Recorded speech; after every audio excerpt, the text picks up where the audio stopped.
እዚህ ቤት ውስጥ ስለ አንድነት የሰማውትን ሐሳብ ከዚህ በፊት የትም ሰምቼው አላውቅም በማለት የአሜሪካው ፕሬዝዳንት በአንካራው የኔቶ ጉባኤ ሲናገሩ ያደመጠ ኔቶና አሜሪካ ቅራኔ ውስጥ ገብተው የቆዩ አይመስለውም። ነገር ግን ሁኔታው ከዚህ የተለየ ነው። I just want to say there was tremendous love in that room. If there's one word that comes out of today, it's unification. I've never seen anything like it. ኔቶና አሜሪካ ባለፉት ጊዜያት ቅራኔ ውስጥ ከርመዋል። የሰሜን አትላንቲክ ጦር ቃል ኪዳን ኔቶ በ1949 ከተመሰረተ ጊዜ አንስቶ በዚህ ዓመት እንዳጋጠሙ ያለ ፈተናን አስተናግዶ አያውቅም። ኔቶን አይገመቴው ትራምፕ ፈትነውታል የሚለው ደግሞ በተንታኞች ዘንድ ስምምነት የሚታይበት ሐሳብ ነው።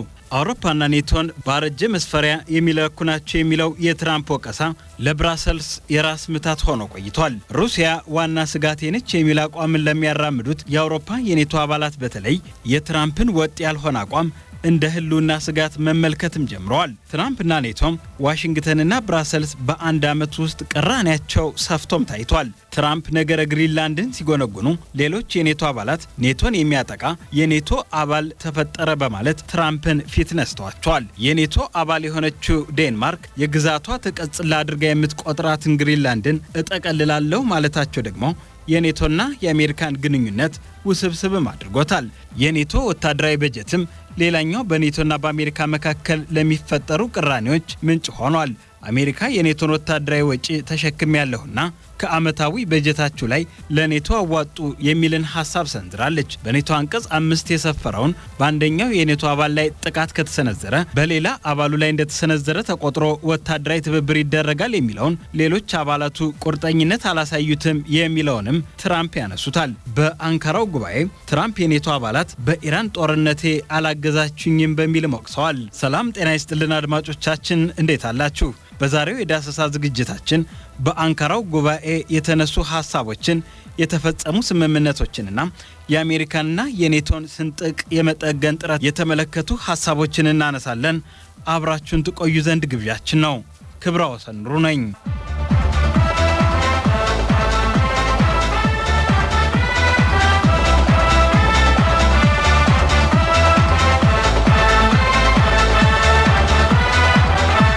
በግልጸኝነታቸው የማይታሙት ዶናልድ ትራምፕ ከኔቶ ዋና ጸሐፊ ማርክ ሩተ ጎን ተቀምጠው በተለመደ ተዝናኖታቸው በኔቶ ደስተኛ ለመሆናቸውን ሲናገሩም ተደምጠዋል። ኢራን በምትባል ሀገር ድጋፍ የሚፈጸምን በእርሳቸው አገላለጽ ስቴት ስፖንሰርድ ሽብርተኝነትን ለመከላከል ኔቶ ድጋፍን አላደረገምና ኔቶን ሳስብ ሐሴትም ሐኬትም አይሰማኝም በማለት ሲናገሩም ተደመጡ። በኔቶ ደስተኛ አይደለም፣ ምክንያቱም ሽብርተኝነትን የምትደግፈውን ኢራንን በመዋጋት ያደረጉልን ድጋፍ ስለሌለ።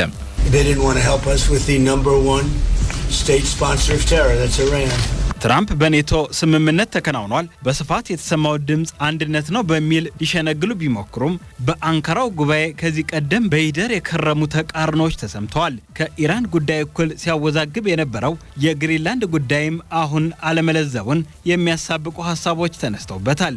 ትራምፕ ግሪንላንድ በአሜሪካ ስር እንጂ በዴንማርክ ስር መቆየት የለባትም የሚለውን ሐሳባቸውም በገሃድ አንስተውታል።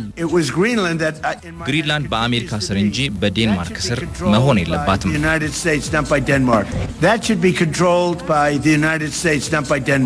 የዴንማርኳ ጠቅላይ ሚኒስትር ሜት ፍሪድሪክሰን ግን አሁንም ግሪንላንድ የሉዓላዊ ግዛታችን አካል ነች በሚለው አቋማቸው ጸንተዋል። ትራምፕ ግሪንላንድ የዴንማርክ አይደለችም፣ በእኛ ቁጥጥር ስር መዋል አለባት ሲሉ፣ የዴንማርኳ ጠቅላይ ሚኒስትር ሜት ፍሪድሪክሰን ግን የትራምፕን ሐሳብ ሰምቼዋለሁ ግን አልቀበለውም በማለትም ተቃውመውታል።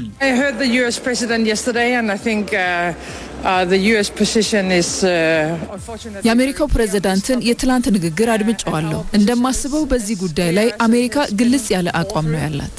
የኛም አቋም እንደዚህ ቀደሙ ሁሉ ግልጽ ነው። ግሪንላንድ አትሸጥ።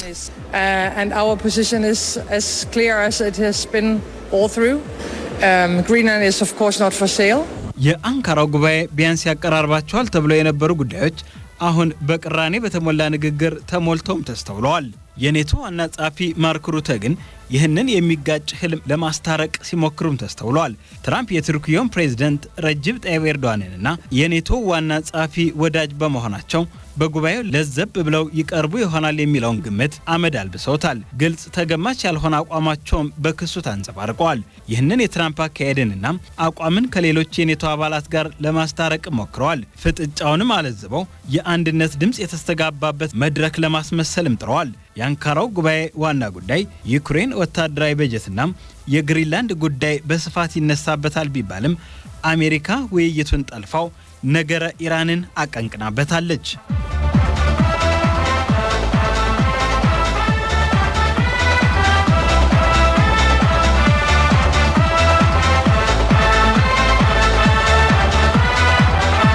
በአንካራ የተካሄደው የኔቶ የደህንነት ውይይት የዓለም ትኩረት የሳበው ከፍተኛ የዲፕሎማሲያዊ መድረክም ሆኗል።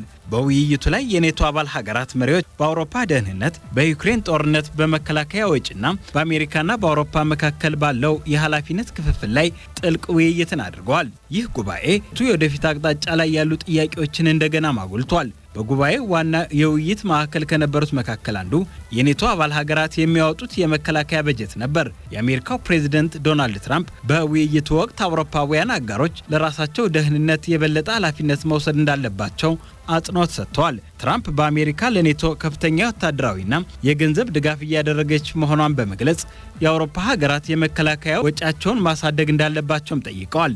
የኔቶ አቋም በኔቶ ውስጥ የተለየ ምላሽን አስነስቷል። አንዳንድ የአውሮፓ መሪዎች የመከላከያ አቅማቸውን ማሳደግ እንደሚገባ ቢስማሙም የአሜሪካ የኔቶ ቁርጠኝነት ግን ለአውሮፓ ደህንነት ወሳኝ መሆኑን አስገንዝበዋል። ለእነርሱ የኔቶ ጥንካሬ በገንዘብ ብቻ ሳይሆን በአጋርነት መንፈስ ላይ የተመሰረተ ነው።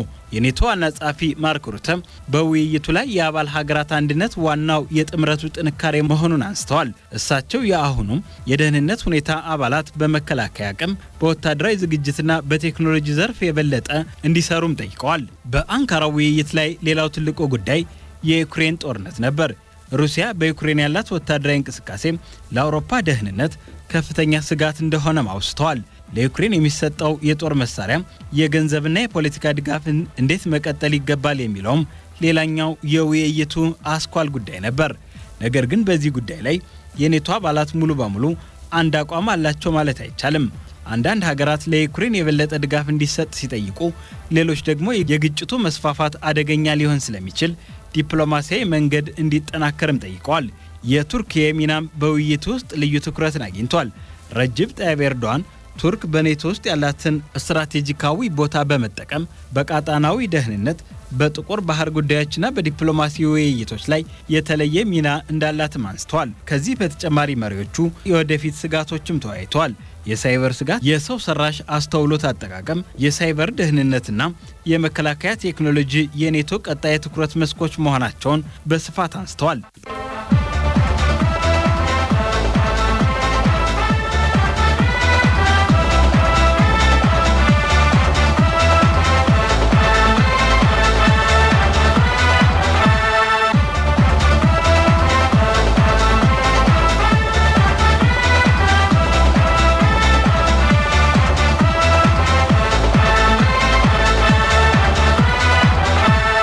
በጉባኤው አሜሪካም የበለጠ የአጋሮቿን ተሳትፎ ስትጠይቅ፣ አውሮፓ ደግሞ የአጋርነት መርህ እንዲጠናከር ትፈልጋለች። የኔቶ የወደፊት ጥንካሬ የሚወሰነውም እነዚህን ልዩነቶች በማስታረቅ በጋራ መቆም ሲቻል መሆኑም ተነስቷል። የተለያዩ ትንታኔዎች ጉባኤውን በተመለከተና ትራምፕ በሰነዘሯቸው ሀሳቦች ዙሪያም እየቀረቡ ናቸው። ዶናልድ ትራምፕ በኔቶ ደስተኛ አይደለሁም በማለት የሰነዘሩት ሀሳብ ደግሞ ዋና የትንታኔ ማዕከል ሆኗል። ከዚህ በተጨማሪ የትኩረቱ ማዕከል ዩክሬን መሆን ቢገባትም እንዴት ኢራን ትሆናለች የሚለው ሌላኛው ቅራኔ ፈጣሪ ጉዳይ ሆኗል። የቀድሞ የኔቶ ምክትል የመከላከያ ጉዳዮች ጸሐፊ ጂም ቶንሴንድ በጉዳዩ ዙሪያ ማብራሪያ ሰጥተዋል። የፕሬዝደንቱ ሀሳብ አሁንም እንዳልተቀየረ ከአንካራው ጉባኤ መመልከታቸውን ከአልጀዚራ ጋር በነበራቸው ቆይታ አመላክተዋል።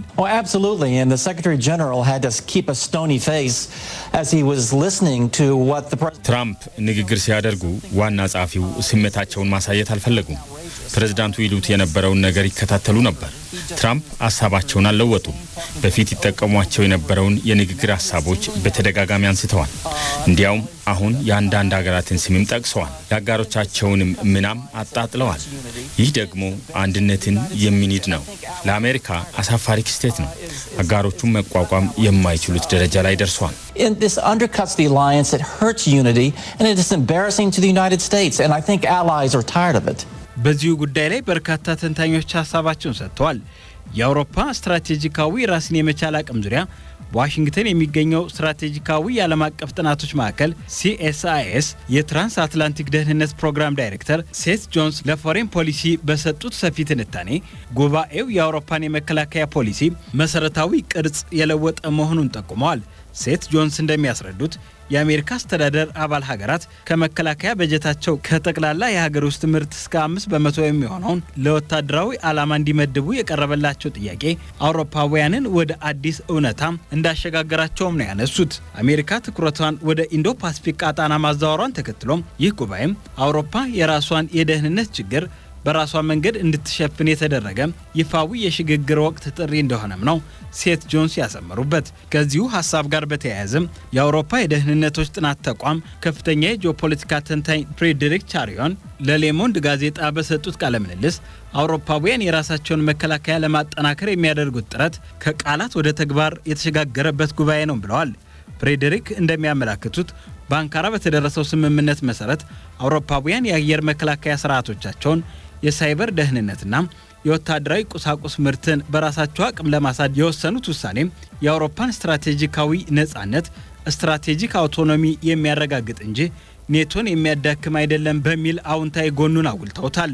የአትላንቲክ ካውንስል ከፍተኛ ባልደረባና የቀድሞው የአሜሪካ ዲፕሎማት አምባሳደር ፊሊፕ ብሊዳብ በሰጡት ማብራሪያ የአውሮፓ ሀገራት ወታደራዊ በጀታቸውን ማሳደግ በአትላንቲክ ውቅያኖስ ሁለቱም ወገኖች ዘንድ የነበረውን ስትራቴጂካዊ አለመጣጣምና ቅሬታን የቀረፈ መሆኑን ተናግረዋል።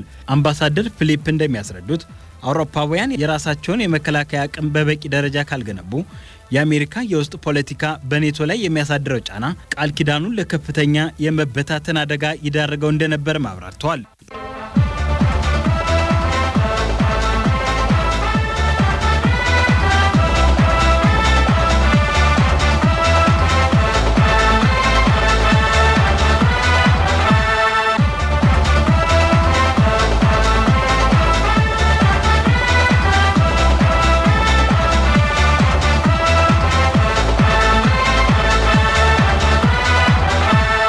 የቻታም ሃውሱ የሩሲያ ፕሮግራም ተመራማሪው ኬር ጊልስ የቱርኪያ ፕሬዝዳንት ጉባኤውን ያስተናገዱበት መንገድ ተካት የማትችል ስትራቴጂካዊ ሀገር አድርጓታልን ብለዋል። ኬር እንደሚሉት ቱርኪያ ከምዕራባውያን አጋሮቿ ጋር ያለውን ወታደራዊ ግንኙነት ሳታቋርጥ ከሩሲያና ከቻይና ጋር ያለውን የኢኮኖሚና የጥቁር ባህር የደህንነት መስመር ጠብቃ የመጓዝ ብቃቷ በአንካራው ጉባኤ ላይ ትልቅ የመደራደሪያ አቅምን ሰጥቷታል። በተለይም አሜሪካ ከዚህ ቀደም ጥላባት የነበረውን የኤፍ-35 ተዋጊ ጀቶች ሽያጭ እገዳ ለማንሳት ፍላጎት ማሳየቷና የኤስ-400 አየር መከላከያ ውዝግብ እልባት እንዲያገኝ የተደረገበት ጥረት የቱርኪያን ዲፕሎማሲያዊ ድል ያሳየ ነው ብለውታል። የኢኮኖሚ ፖሊሲ ጥናት ማዕከል ፕሬዝዳንት ሲናን ኡልገን ለአልጀዚራን በሰጡት ትንታኔ ቱርኪያ በአንካራው ጉባኤ አማካኝነት በኔቶ ደቡባዊ ክፍልና በምስራቃዊ ሜዲትራኒያን ያለውን የኃይል ሚዛን በበላይነት ለመምራት የሚያስችላትን የፖሊሲ ድጋፍ ማግኝታለችም ብለዋል። ሲናን አልጉን እንደሚሉት በአንካራ በጥቁር ባህር በኩል የሚያልፉ የኃይልና የንግድ ኮሪደሮች ደህንነት የመጠበቅ ኃላፊነት እንዲሰጣት ማድረጉ የሀገሪቱን ቃጣናዊ ወታደራዊ ተጽዕኖ በከፍተኛ ደረጃ ያሳደገም እርምጃ ነው። ቱርኪያ በዚህ ሁኔታም ተጠቅማለች። የአንካራው ጉባኤ ግን ቱርኪያ በህብረት ውስጥ አሁንም ቁልፍ የወታደራዊ ሚዛን አስጠባቂ ሀገር መሆኗን አረጋግጧል።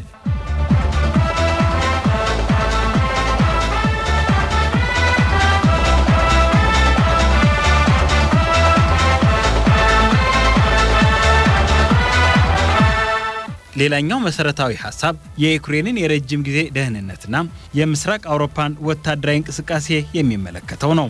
በብራሰልስ የሚገኘው የአውሮፓ ፖሊሲ ማዕከል የደህንነትና የውጭ ፖሊሲ ዳይሬክተር አማንዳ ፖል በሰጡት አስተያየት በጉባኤው ለዩክሬን የተሰጠው የ7 ቢሊዮን ዩሮ የወታደራዊና የፋይናንስ ድጋፍ ትልቅ ድል ቢሆንም የዩክሬን የኔቶ አባልነት ጥያቄ አሁንም ተጨባጭ የጊዜ ሰሌዳ እንዳልተቀመጠለት ግን ተችተዋል። አማንዳ ፖል እንደሚሉት የኔቶ አባል ሀገራት ከሩሲያ ጋር የሚደረገውን ቀጥተኛ ወታደራዊ ግጭት ለማስቀረት ባላቸው ፍላጎት ምክንያት ዩክሬን በውጭ ደጋፊነት ማቆየታቸው በቀጣናው ረጅም ጊዜ የሚወስድ ያልተረጋገጠም የደህንነት ችግር እንዲፈጠር ያደርጋልም ነው ያሉት። በሌላ በኩል በበርሊን የሚገኘው የጀርመን ዓለም አቀፍና የደህንነት ጉዳዮች ተቋም የኢሮ አትላንቲክ ደህንነት ከፍተኛ ተመራማሪ ክላውዲ ማጆር እንደገለጹት በጉባኤው የተወሰነው የ27 ቢሊዮን ዩሮ የነዳጅ ማጓጓዣና የመሰረተ ልማት ዝርጋታ ፕሮጀክት በምስራቅ አውሮፓ ሀገራት በተለይም በፖላንድና በባልቲክ ሀገራት የሚገኙ የኔቶ ወታደራዊ ኃይሎችን በፍጥነት ለማንቀሳቀስ የሚያስችል መሰረት የጣለ ነው። ክላውድ እንደሚያስረዱት ይህ ውሳኔ የኔቶን የመከላከልና የመግታት አቅምን በተግባር የሚያጠናክርና ለምስራቅ አውሮፓ ሀገራትም አስተማማኝ የደህንነት ዋስትናን የሚሰጥ ነው።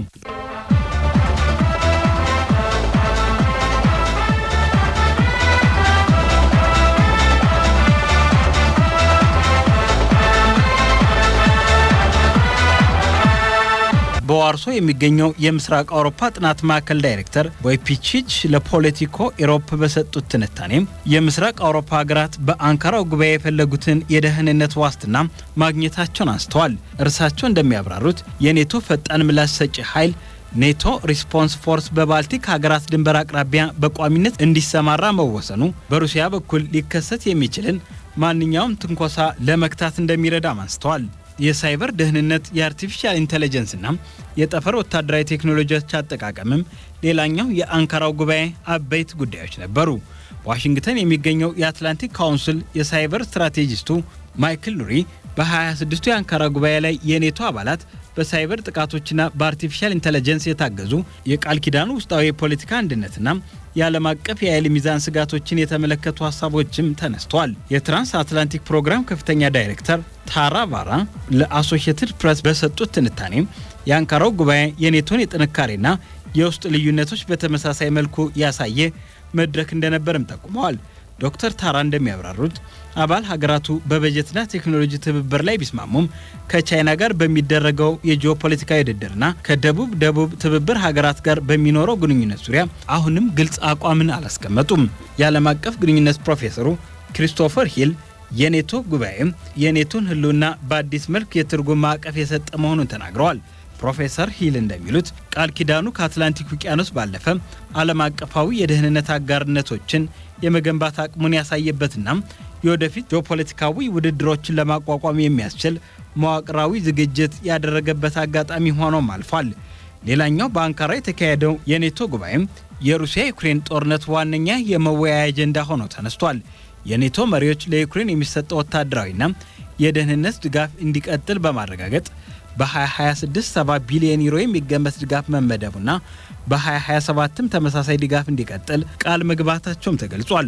ጉባኤው በተጨማሪም የዩክሬንን የአየር መከላከያ አቅም ለማጠናከር የወታደራዊ ስልጠናና የመረጃ ልውውጥን ለማስፋት የሚያስችሉ እርምጃዎችን አጽድቋል። በምላሹ ሩሲያም የኔቶን ውሳኔ በጥብቅ በመቃወም ለዩክሬን የሚጨመረው ወታደራዊ ድጋፍ ግጭቱን እንዳያራዝምና በአውሮፓ ያለውን የጸጥታ ሁኔታ የበለጠ አደገኛ እንዳያደርገውም ተሰግቷል። ሞስኮ ኔቶ በምስራቅ አውሮፓ ያለውን ወታደራዊ መስፋፋት ለክልሉ መረጋጋት አደጋ እንደሆነ በመግለጽ የጉባኤ ውጤት ወደ ሰላም ሳይሆን ወደ ተጨማሪ ውጥረት እንዳይወስድ ማስጠንቀቋል። በሌላ በኩል ዩክሬን የኔቶን ውሳኔም በደስታ ተቀብላ የተገኘው ድጋፍ የሀገሪቱን የመከላከያ አቅም ለማጠናከርና የሩሲያን ጥቃቶች ለመመከት አስፈላጊ መሆኑን አንስታለች። ኬቭ አጋር ሀገራት ድጋፋቸውን በአንድነት መቀጠላቸው ለዩክሬን የፖለቲካ ወታደራዊና ዲፕሎማሲያዊ ድጋፍን የሚያጠናክር ነው ብለዋለች። በተጨማሪም ፍትሃዊና ዘላቂ የሰላም ሂደት እንዲሳካም በዓለም አቀፍ አጋሮቿ የሚሰጠው ድጋፍ ቀጣይነት እንዲኖረውም ጥሪ ያቀርባለች።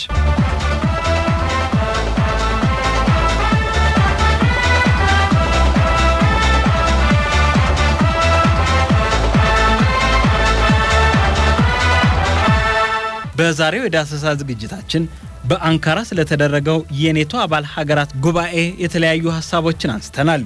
ክብረ ወሰን ኑሩ ነበርኩኝ። መልካም ጊዜም